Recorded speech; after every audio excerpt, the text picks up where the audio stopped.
Bizim medianın çəkiliş qrupu olaraq Xaçmaz rayonunun Nağoba və Kiçik Baraxum kəndi ərazisindəki meşə massivindəyik. Yerli sakinlərin məlumatı əsasında bu meşə massivinə baş çəkmişik. Məlumata görə bu massivdə kütləvi şəkildə, yəni topa-topa şəklində palıd, ağcaqayın və digər meşə ağacları kəsilir.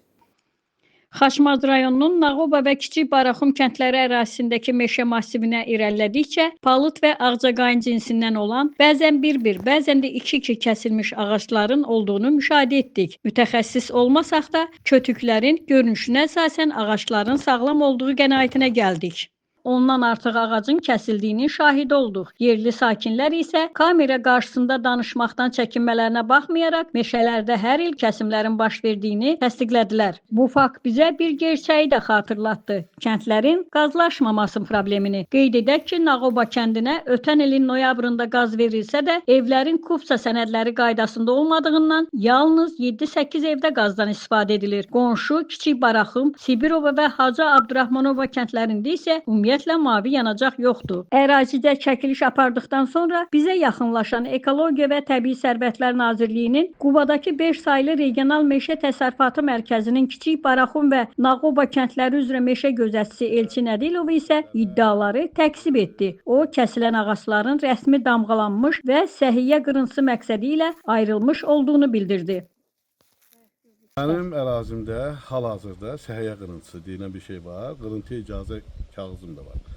Mən hal-hazırda həmən qırıntılar dediyiniz, siz gördüyünüz qırıntılar, onlar hamısı damğalanmış, xəstə ağaclardır. Damğalanıb əhaliyə, məktəblərə, məntəqələrə, hətta hərbiyə biz oradan odun tədarükü veririk. Bu bizdə məsəl üçün vaxtında dövlət tərəfindən, müdiriyyət tərəfindən gəlib damğalanır. Mənim öz başınalıq deyil. Mən 10 ildə işləyirəm, şükür Allah. Bugünə kimi mənim ərazimdə heç vaxt heç bir qanunsuz odun qırıntısında bir problem olmayıb, eləməmişəm də.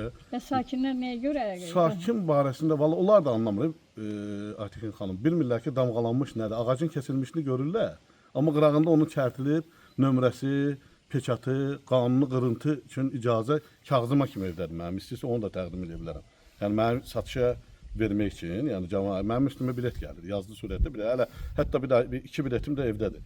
Hardasa 60 kuba yaxın da hələ qırılmağa, yəni qırıntı üçün icazəm var. Hələ damğalanmış, nömrələnmiş ağaclarım. Amma ağaclardan görünür ki, onlar sağlam ağac. Xanım, gedək istəyirsiniz yerində bir daha da biz lap belə aydınlığı ilə mən sizə deyim.